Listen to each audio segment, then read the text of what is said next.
අද මට රෝගියෙකුට පිහිට වෙන්න පුළුවන් වුණේ ඉසිවර අරණ දේවාලයෙන් මගේ වරම හරියට හදලා දුන්න නිසයි.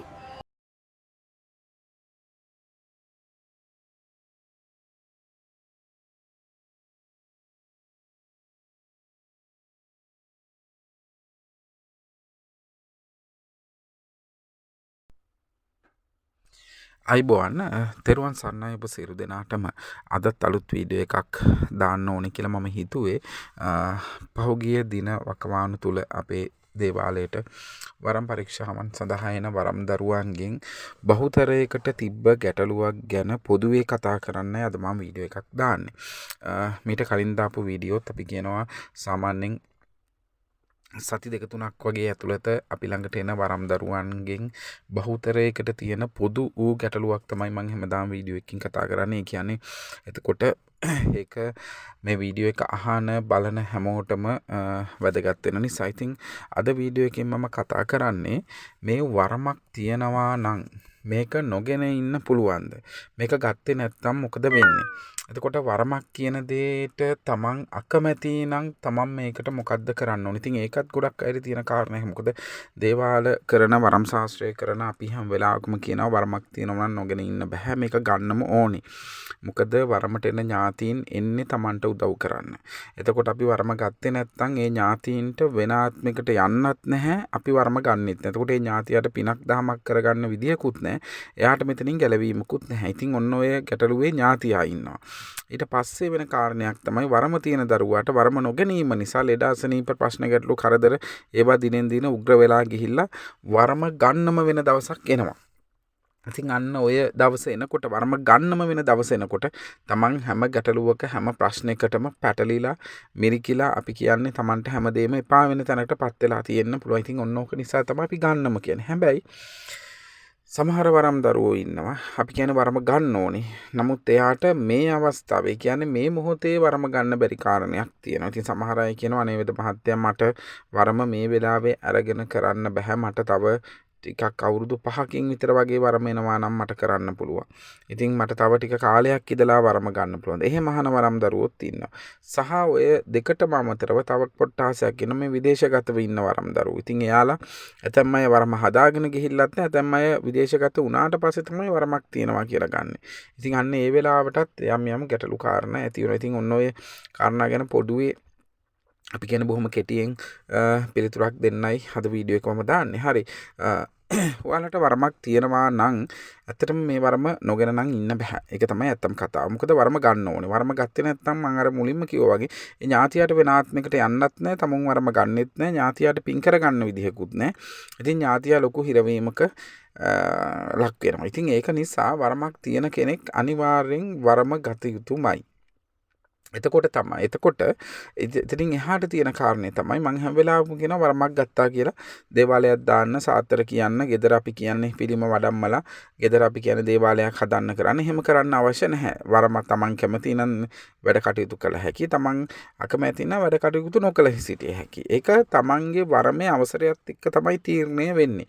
අපි සෑම වරම් පරීක්ෂාවකදීම පැහැදිලිවම කියනවා මේ ඥාතිය අවසරය අරන් තියෙන දේවාලයක් කරන්නද නැත්නම් තමන් කරන ඕනම දෙයකට කියන්නේ තමන්ගේ ව්‍යාපාරයක් රැකියාවක් පැත්තේ තමන්ගේ දියුණුවට උදව් කරන්න ආපු ඥාතියෙක්ද කියන එක අපි පැහැදිලිවම කියනවා. ඉතින් ඔන්න ඔය දේ හරියට අවබෝධ කරගත්තොත් මේ වරමක් ඇතුලේ තමන්ට දියුණුවක් සලසා ගන්න හැකියි. අනිත් කාරණේ තමයි ලංකාවේ ඉන්න මේ ගැහණු දරුවෝ බහුතරයකටම වෙලා තියෙන කාරණේ තමයි එයාලා වරම ගන්න කැමති. හැබැයි ගෙදර අපි කියනවා එක්ක දෙමාපියෝ එක්ක ස්වාමියා එක්ක දරුවෝ මෙයාලා කැමති නෑ වරම අරන් වැඩ කටයුතු කරනවට. මොකද මං අදත් මට දරුවෙක් කතා කරා. ඉතින් එයාත් බොහෝ දුක් ගැනවිල්ලක් අපිට අඬා වැළපිලා කියපු කාරණයක් තමයි එයා වරම ගන්න කැමති. හැබැයි තමන්ගේ දෙමාපියන් මේකට කැමති නැහැ. මොකද තමන්ගේ පවුල් පසුබිමත් එක්ක මේක තමන්ගේ පවුලට අවනම්බුවක්, පරම්පරාවට අවනම්බුවක් අන්න එහෙම දෙයක් ඇති වෙයි කියලා.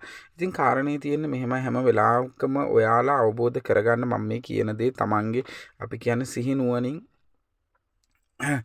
නැවත හිතලා බලන්න. ඔයාලා අකමැති විදිහට ඔයාලට වරමක් දුන්නොත් යම් දේවතා කොට්ටාසයක් ඔයාලා එක නොගන්නවා නම් ඒ වරමට ආපු ඥාතීන් සහ අවසර දීපු දේවතා කොට්ටාස වලටවත් අපි කියන්නේ කිසිම පිනක් ගන්න හෝ ඒ දේවතා කොට්ටාසවලට මිනිස්සුන්ට ඔබ හරහා මිනිස්සුන්ට දව් කරන්න ඕන හැකියාවක් ලැබෙන්නේ නැහැනේ. ඉතින් ඒක නිසා කිසිම දෙවි කෙනෙක් නොගන්න තැනකට වරමක් දෙන්නේ නැහැ. ඒ කියන්නේ ඔයාලට වරමක් දෙන්නේ ඔයාලට ගැලපෙන්න. දැන් සිහි වරමක් දෙන්න ඕන තැනට සිහි වරමක් දෙනවා. ආරූඪ වරමක් දෙන්න ඕන තැනට ආරූඪ වරමක් දෙනවා. ඒ දෙවියන් අපිට වරම් අවසර දෙනකොට අපි ගැන බලනවා. මේක දීලා මෙයාට සුදුසුද මේ වරම, මෙයාට මේ වරම කරගත හැකියිද කියන එක. ඉතින් ඒක නිසා ඔයාලගේ සමාජ පන්තිය, සමාජ මට්ටම, එතකොට අපි කියනවා තමන්ගේ තරාතිරම, තමන් ජීවත් වෙන පවුල් වටපිටාව, මේ සියල්ලට ගැලපෙන්න තමයි වරමක් දෙන්නේ. ඒ නිසා කිසි වෙලාවක වරමකට බය වෙන්න එපා. වරමක් කිසිම වෙලාවක ඔයාලට අපි කියන්නේ ලැජ්ජාවක්, නින්දාවක්, අපහාසයක්, අවලාදයක් විඳින්න කවදාවත් වරමේ ඥාතීන් ක්‍රියා කරන්නේ නැහැ. හැබැයි එහෙම දෙයක් වෙනවා නම් ඒ කාන්තෙන් එතන දෝෂයක් තියෙනවා. සාමාන්‍යයෙන් වරම් තියන අයත් ඔය වරම් සුද්ධ කරගත්තේ නැති වුණාම මේ වරම ඇතුලේ දෝෂ වැඩ කරනකොටත් ඔය කාරණේ වෙනවානේ. හැමෝම කියනවාට වරමක් තියෙනවා කියලා. හැබැයි වරම කවදාවත් හදාගන්නෙත් නැහැ, සුද්ධ කරගන්නෙත් නැහැ. අර වරම ඇතුලේ ඉන්න දෝෂ හැම වෙලාවකම Tamanට අපේ කීර්තියක් ඇති වෙන්න හැසිරෙනවා. ඉතින් එතකොට වරමට බැනලා වැඩක් නැහැ. Taman වරම සුද්ධ කරගැනීමේ කටයුත්තකට යන්න ඕනේ. ඉතින් ඔය වරම නොගැනීම කියන කාරණේ ඇතුලේ වෙන දෙයක් තමයි. මොකද සමහර අය වරම ගන්නෙත් නැහැ. හැබැයි යම් කාරණා වලින් අපි කියන්නේ ඔය අර ගොඩ වෙද්දු දෙන උපදේශ නිසා ගිහින් කොහේ හරි තැන් වලට ඔය තියෙන අපි කියන දේවාල වලට, එතකොට පන්සල් වල තියෙන අපි කියන බෝධීන් වහන්සේලාට, එහෙම නැත්නම් පූජනීය ස්ථාන වලට වරම් බාර කරන්න ගිහිල්ලා අපි කියන්නේ වරම බාර වෙන්නෙත් නැහැ. ඊට පස්සේ වෙන්නේ ඥාතියා තමන් එක්ක උරණ වෙන්න පටන් ගන්නවා. හරි. තමන්ට පිටිට ආපු තමන්ගේ ඥාතියාම තමන් එක්ක අපි යම්මනාපයක් හින්දා ඊට පස්සේ අන්න තමන්ට ගැටලු ඇති කරන්න පටන් ගන්නවා. ඉතින් ඒක එක කාරණයක්. සහ අනිත් අය තමයි වරම් අයින් කරන්න කියලා ගිහිල්ලා ඥාතීන් හිර කරලා එනවා.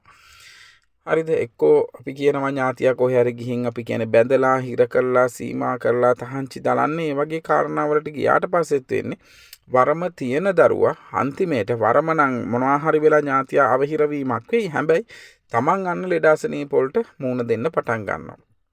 දැන් මට මේ අද දවසේ පිරිමි දරුවෙක් කතා කරා. ඒ දරුවාට අපි කියන්නේ මේ අර දරිසත්කාරයේ ඉන්න වෙන තැනට වැඩ සිද්ධ වෙලා. ඒකට හේතුව ඥාතියාව අරන් හිර කිරීමක් ඇතුලේ අපි කියනවා දැන් ඔය ඥාතීන් හිර කරනකොට සමහර අය ටිකක් සාහසික විදිහට ඥාති හිර කරනවා. සමහර අය අපි කියනවා කටු ගහනවා, කතා කරන්න බැරි වෙන්න මුඛ හිර කරනවා, පේන්නේ නැති වෙන්න ඇස් බඳිනවා. ඔය වගේ සාහසික විදිහට ඥාති හිර කරොත් එහෙම අපි කියනවා වරම තියෙන කෙනාටත් ඒහා සමානව අපි කියන ලෙඩාසනීප හැදෙන්න පටන් ගන්නවා. ඒහා සමානම අපි කියන වේදනාවන් ශරීරය ඇති වෙන්න පටන් ගන්නවා. සමහර අයට ඇවිද ගන්න බෑ, කකුල් ඉදි වෙනවා, කොන් දෙක හැක්කුම සමහර අය ගිනෙන් පහළ පණ නැති වෙනවා. සමහර අයට කතා කරගන්න බෑ, වචන එන්නේ නැහැ. සමහර අයට ඇස් පේන්නේ නැතුව යන්න පටන් ගන්නවා. ඒ ප්‍රශ්න ඇති වෙන්න පටන් ගන්නවා. ඉතින් ඒක නිසා වරමක් කියන එක තමන්ගේ පිහිටට එන්නේ. ඒක නොගෙන ඉන්න එපා. ඒ එන වරම අරගෙන තමන්ගේ දියුණුව හදාගන්න. ඒතකොට නැවත කියන්නේ ඒක දේවාලයක් දාගන්න කියලා අවශ්‍ය නැහැ. මේ ලංකාවේ වෘත්තිකයෝ ඉන්නවා වරම් තියෙන බොහෝ පිරිසක්. දැන් අපිත් වෛද්‍යවරුන්ට, නීතිඥයන්ට, එතකොට අපි කියනවා ගරු ස්වාමින් වහන්සේලාට, එතකොට එතනින් එහාට යනකොට ගුරුවරුන්ට. ඉතින් අපිත් වරම් හදලා දීලා තියෙනවා. සහ මේ දෛනිකව වරම් හැදෙනවා. ඉතින් අපෙන් වරම් හදාගන්න හැමෝම මේ දේවාල කලාවට, එහෙම නැත්නම් දේවාල ශාස්ත්‍රයට කියන එකට අවතීර්ණ වෙන්නේ නැහැ අති බහුතරයක්ම. ඒක අපි කියන්නේ සාමාන්‍යයෙන් වරම් 10ක් හැදුවොත් සමහර විට 10න් එකක් වගේ තමයි දේවාල කටයුතු කරන්නේ. අනිත් සියලු දෙනා ඒක තමන්ගේ දියුණුවට පාවිච්චි කර ගන්නවා. ඉතින් ඔයාලට උනත් වරමක් තියෙනවා නම් ඒක බය වෙන්න එපා. පවුලේ මං හැම වෙලාවෙම කියන්නේ පවුලේ කට්ටිය වරමකට අකමැති නා. පවුල කට්ටියත් එක්කම ඇවිල්ලා මාව හම්බෙන්න. එතකොට තමන්ගේ තියෙන වරම ගැන මම පැහැදිලි කරලා දෙනවා. මේ ඊයේ පෙරේදත් එහෙම පවුලක් ආවා. මම හිතන්නේ කොහෙද ඔය පිළියන්දල පැත්තේ වගේ. ඉතින් මම හිතන්නේ ඒ අහපු අයගේ දරුවොත් මගේ ළඟට ආවා. ඉතින් මම ඒ දරුවන්ටත් වරම ගැන පැහැදිලි කරලා දුන්නා. එතකොට අපිට බලන්න පුළුවන් මෙයාලගේ ඇත්තටම හිතේ ඇයි මේකට අපි කියන්නේ විරුද්ධත්වයේ තියෙන්නේ කියන කාරණේ. දැන් සමහර අය හිතනවා මේක වරමක් ගත්තට පස්සේ මේක මිත්‍යා දෘෂ්ටිකයි කියලා. ඉතින් වරම කියන එක මිත්‍යා දෘෂ්ටික වෙන්නේ වරමට අවිල්ල ඉන්න ඥාතීන් පිනක් දහමක්වත් කරගන්න අකමැති නන්නේ. ඉතින් ඥාතීනුත් කියනවා නම් පින් කරපල්ලා යන තැනකට දෙයක් කරගනින්න උඹලා නිවන් දැකපල්ලා කියලා. ඉතින් ඔක කොහොමද ඔක මිත්‍යා දෘෂ්ටික වෙන්නේ? ඉතින් අපිට ඕන තරම් කරුණු කාරණා පැහැදිලි කරලා දෙන්න පුළුවන් අපිත් එක්ක කතා කරනවා නම්. ඉතින් ඒක නිසා මං හැමෝටම කියන්නේ වරමක් කියන එක තමන් අතහැර ගන්න එපා. ඔක හිර කරන්න යන්න කරන්න එපා. ඒ ඥාතීන්ට අපි කියනවා මේ පීඩා ඇති කරන්න යන්න එපා. ඔයාලගේ වරමට ආපු ඥාතීන්ට නම් කිසිම වෙලාවක අරන් ගිහිල්ලා හිර කරලා ගැට ගහලා බැඳලා අපි කියන්නේ ඒ වගේ අපි කියන්නේ පව් පිරෙන වැඩ කරන්න එපා. එහෙම කරොත් එහෙම මේ ඥාතීන් හැම වෙලේම අඬ ඔයාලට අවසානයේ වෛර කර කර සාප කර කර තමයි ඔයාලගෙන් ඉවත් වෙන්නේ. එතකොට ඒ ඥාතීන්ට අවසර දීපු දේවතා කොට්ටාසත් කවදාවත් ඔයාලා දිහා අපි කියන්නේ හැක් කරලවත් බලන්න ඔයාලට කවදාවත් පිහිටක්වත් ලැබෙන්නේ නැහැ. ඔය මම ওই කාරණේ කියන්නේ හැම මොහොතකම මම ඕක කියනවා.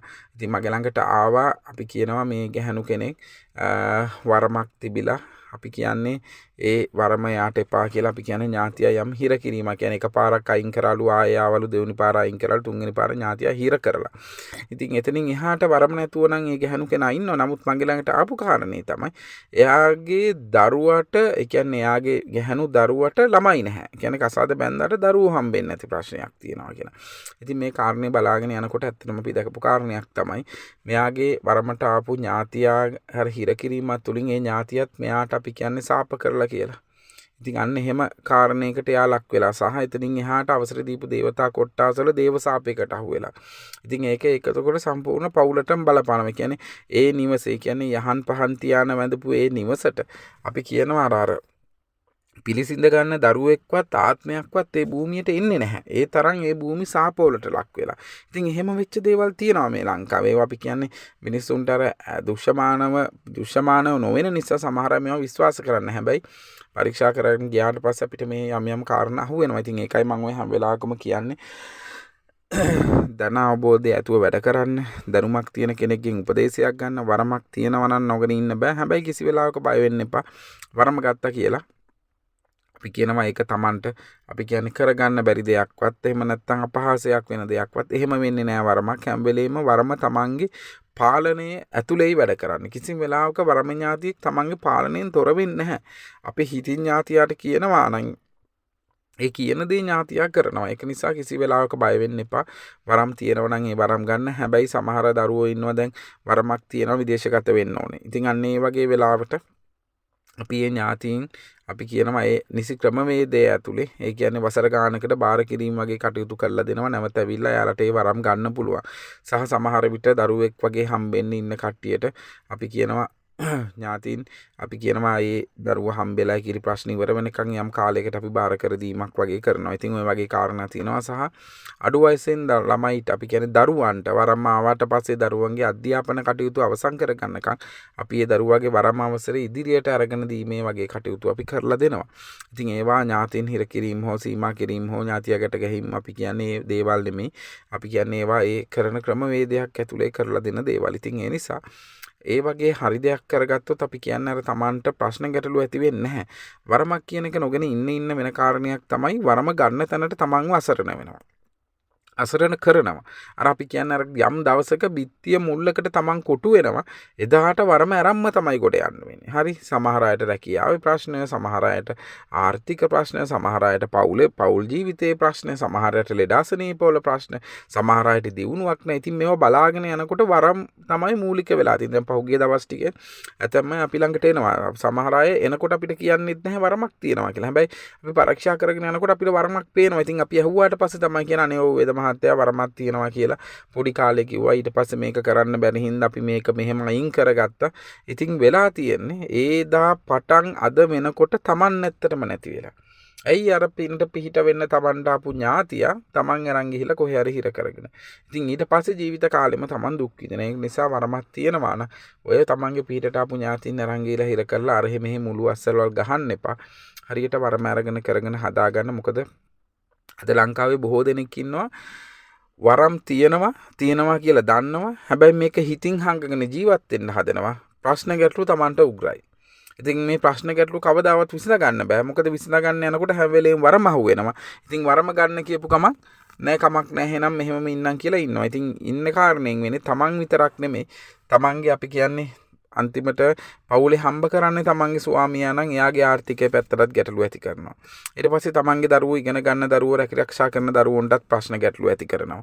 ඉතින් ඒකයි තියෙන කාරණේ. වරමක් තියෙනවා නම් ඒක අරගෙන කරගෙන යන්න ඉස්සරහට. නැත්තම් Tamanට විතරක් නෙමෙයි Tamanගේ පවුලේ හැමෝටම මේක බලපාන කාරණයක් වෙන්න පුළුවන්. එහෙම බලපාපු තැන් තියෙනවා. ඔය මගේ ළඟට මම හිතන්නේ ගම්බහ ප්‍රදේශයේ ගෑනු කෙනෙක් ආවා. ඉතින් එයාගේ වරම නොගෙන ඉන්න එයාගේ අපි කියන්නේ දරුවෝ ඔක්කොම ප්‍රශ්න ගැටලු ඇති වුණා. අපි කියන්නේ ගැහණු දරුවෝ දෙන්නෙක් ඉත දෙන්නටම විවාහයන් හරියන්නේ. ඇති බලනකොට මේ වරමේ ප්‍රශ්නේ. ඇයි තමන් වරම ගන්නෑ. ඉතින් ඒ ගැහණු කෙනාට මම හිතන්නේ අවුරුදු 50 ගාණක් මම හිතන්නේ අවුරුදු 52ක් 53ක් විතර වයස ගිහින් තිබ්බා.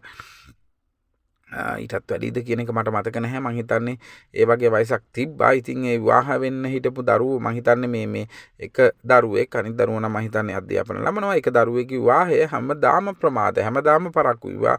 අපි කියන්නේ විවාහයන් හරියන්නේ ඒවට බාධා තියෙනවා. ඉතින් බලනකොට මේ වරම නිසා වරම නොගැනීම නිසා ඇති වෙන මොකද අපි වයසට යන්න වෙන්නේ වරම ඥාතියට අන්තිමට කිසි පිනක් නැති වෙනවනේ. සමහර ඥාතීන් ඉන්නවා ටිකක් අපි කියන්නේ සරපරුසයි. සමහර වරම් වලට දැන් ওই ගම්බර සිද්ධ සූනියන් වගේ එන සූන් කාලිමෑනියන් හරහා වගේ එන ඥාතීන් ටිකක් සරපරුසයි. අපි කියන්නේ කඩවර කම්බිලි වගේ ආපුවම ටිකක් සැරයි. ඉතින් එතකොට වරම නොගන්නවා නම් ගන්න තැනටම අසරණ කරන වෙලාවල් තියෙනවා. ඉතින් ඒක නිසා මේ වගේ තැන්වලදී බොහෝ දෙනෙක් අසරණ වෙනවා. ඉතින් අද වීඩියෝ එකෙන් මම ඕකයි කිව්වේ. ඔයාලටත් ඔය සම්බන්ධයෙන් ප්‍රශ්නයක් තියෙනවා නම් අපි කියන්නේ වරමක් තියෙනවා කියලා දන්නවා කියවෙනවා නමුත් ගන්නේ නැතුව ඉන්නවා නම් මම නැවත කියන්නේ තියෙන වරම හරියට හදාගෙන තමන් සාමාන්‍ය විදිහට ජීවත් වෙන්න ගෙදර බුද්ධ වන්දනාව හරියට කරන්න. ඉතින් බුද්ධ වන්දනාව හරියට කරලා ඒ ඥාතින දේවතා කොට්ටාස වලට පින් ටික දීගෙන මේ වරමේ පිහිටත් එක්ක යන්න ඉස්සරහට. ඉතින් ওই ටික තමයි මට කියන්න තියෙන්නේ. මගේ YouTube එකේ ගොඩක් channel එකේ ගොඩක් වීඩියෝ තියෙනවා. ඉතින් බලන්න, අහන්න, කරන්න වෙලාවක් තිබ්බ වෙලාවට තමන්ට මොන හරි ගැටලුවක් තියෙනවා නම් මට කතා කරන්න. එතකොට මම ඒකට කාල වේලාව අනුව පිළිතුරු දීමක් කරනවා. ඉතින් නැවත මට කියන්න තියෙන මං හිතන්නේ මං කලින් වීඩියෝ එකක් කිව්වා අපේ වරම් පූජා වැඩසටහන් කීපයක් ඉදිරි මාසේ පැවැත්වෙනවා. දැන් මේ දවස්වලත් ඒවට අදාළ වරම් පරීක්ෂාවන් අපි කරගෙන යනවා. ඉතින් තෝරාගත්ත පිරිසක් සීමිත පිරිසක් තමයි මට ඒ වරම් පූජා වලට සහභාගී කරන්න පුළුවන්. මොකද අපි ඒකෙදි පැහැදිලිවම කියලා තියෙනවා වරම් පූජාවට අවශ්‍ය පූජා බඩුව අපි මුකුත් ඒ දරුවන්ගෙන් ගන්නෙ නැහැ. ඒවා අපි ඒ වරම් පූජාවට අදාළ බඩු ටික අපි නොමිලේ ලබා දෙනවා. ඉතින් ඒක නිසා දැනටත් සැලකිය යුතු ප්‍රමාණයක් ඒ පූජාවන් සඳහා මේ වෙනකොටත් තෝරාගෙන තියෙනවා. ඉතින් තවදුරටත් කවුරු හරි ඉන්නවා නම් කතා කරන්න, ඇවිල්ලා වරම් පරීක්ෂාවක් කරගෙන ඒ වරම් පූජා වැඩසටහන වල සහභාගී වෙන්න. එතකොට අපිට ඔයාලගේ වරම් හදලා ඒවට කටයුතු කරලා දෙන්න පුළුවන්. එහෙනම් මොන හරි ගැටලුවක් තිබ්බොත් මට මගේ මේ නම්බර් එකට WhatsApp හරි කමන්න මැසේජ් එකක් දාලා තියන්න. අපි එතනින් එහාට බලමු. අනිත් කාරණේ තමයි වරම් පරීක්ෂාවන් සඳහා එන්න අපහසු කවුරු හරි ඉන්නවා නම් ඔය ලෙඩ අසනීප ප්‍රශ්න සහ ඉතින් දුර ප්‍රශ්න Tamanට එන්න කෙනෙක් නැහැ. ඔය වගේ ප්‍රශ්න සහ අපි කියනවා ගෙදරින් කැමති නැහැ. ඒ වගේ ගැටලුත් තියන අය ඉන්නවා. ඉතින් ඒ මොන හරි ගැටලු තියෙනවා නම් මට කතා කරන්න. මං අඳුරින් කරන පරීක්ෂාවකින් හරි වරම් පරීක්ෂාව කරලා දෙන්න. හැබැයි නිදන් බලන්න එහෙම මට කතා කරන්න එපා. මං ඒවා කරලා දෙන්නේ නැහැ. ඉතින් වරම් පරීක්ෂාවක් වගේ කාරණයක් තියෙනවා නම් එන්න පහසු වෙන මම ඒක බල්ලා කරලා දෙන්න. එතනින් එහාට ඊට පස්සේ ඇවිල්ලා Tamanට වැඩ කටයුතු කරගන්න පුළුවන්. එහෙනම් සියලු දෙනාට තෙරුවන් සරණයි. සත්පතිනි මෑණියන්ගේ පිහිටයි.